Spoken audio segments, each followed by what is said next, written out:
Hi guys, welcome back to my channel. So today is a quick little decorate with me this 3-tier tray. This is from Hobby Lobby. I got it at like 50% off. I think it was $12. Here are all the little knickknacks that I'm going to be decorating with. And this bead garland that is from Hobby Lobby, it was one long strand and I cut it into two. This EXO is from Dollar Tree. I just painted the front of it. There is a similar one at the 99-cent store that's more blockish shape, not like a cursive EXO.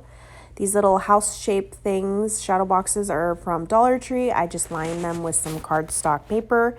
Basically, I laid the paper down, traced the house, and then I kept trimming until the house fit inside, the inner piece. And then this one, I just did a white piece, and then I used an ephemera cut apart from a 12 by 12 paper pad, an awkward size, so I just put it in there and was able to use it. This glass jar is from Target Dollar Spot. Like, I've used this like 3 times on my tray. This heart is from Dollar Tree. I just painted it. It's like a placard and added some little wood blocks so that it's freestanding on its side. This XOXO comes in several colors at the 99-cent store this year. This Kiss Me sign, I've used it in my tier tray tutorials before. As you can see, it has all my other holidays in here. The last one I think was Halloween, or maybe, yeah, it was Halloween. And then I just did some black vinyl that says Kiss Me.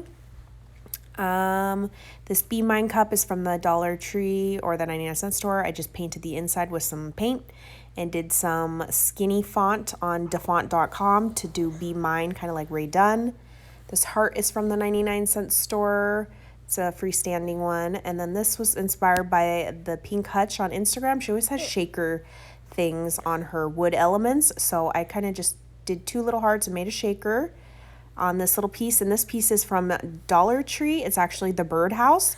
I just used one of the pieces of wood as the backing and then those little blocks again. And I stained it all and then sanded the edges with a piece of sandpaper.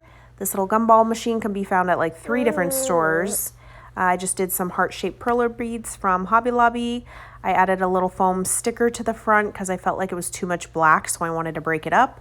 And then I just simple little bow with some twine on the side, and I love the way that turned out. Very simple, fast, easy, and I didn't have to spray paint it. And I forgot to mention this frame is from Hobby Lobby. It's like a fall one, and then I just keep popping in pieces of paper. This is from Dollar Tree. It's like a little placard thing. I just added some beads to the bottom to make it like a little riser, like a plant riser, and painted it pink. And let's get going.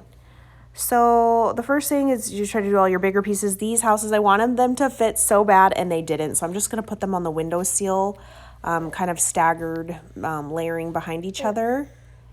I wish they were a little bit smaller, but they're not. So you definitely want to start with your bigger pieces first. Again, this XOXO is huge. Clearly not going to fit there. I mean, you could, but it's going to look goofy. So I'm just going to layer it over here on the side of my little tray. XOXO, super cute.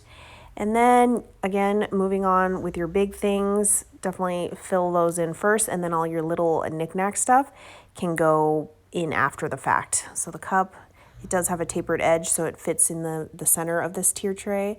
And this looks perfect. It literally just covers up that metal handle. It looks like the heart is the handle. Little glass jar. I don't know where this is going to go yet because I'm kind of just moving it around. I don't know what I'm doing. But that's the process of this. You move stuff around, take a step back. If it looks silly, if it looks funny, if it doesn't look right, either leave it there and then you'll realize once you start adding other stuff that it needs to be moved.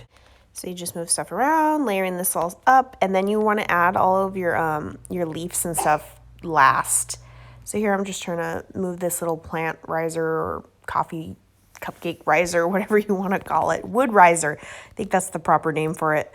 My little sign thingy I made, I'm just moving it around. 2 hearts next to each other looked silly, so I'm kind of just putting stuff around.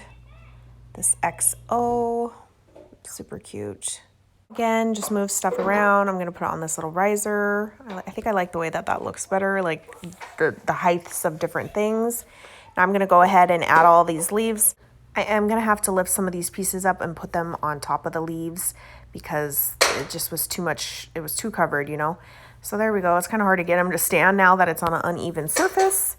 But I'm liking the way that this looks. I think I'm going to move this jar to the back and pull this forward more so that you can read the kiss me. So I'm kind of just moving stuff over. I know layering is all part of the process, but I like to be able to see what it says too.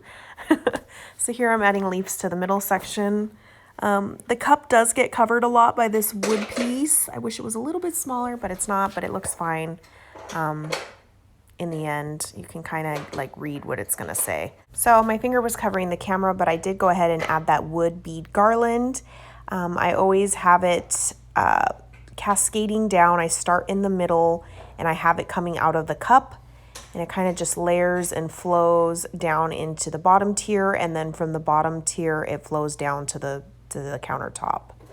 But I love the way that this turned out. All right, bye guys. I will catch you on the next crafty video.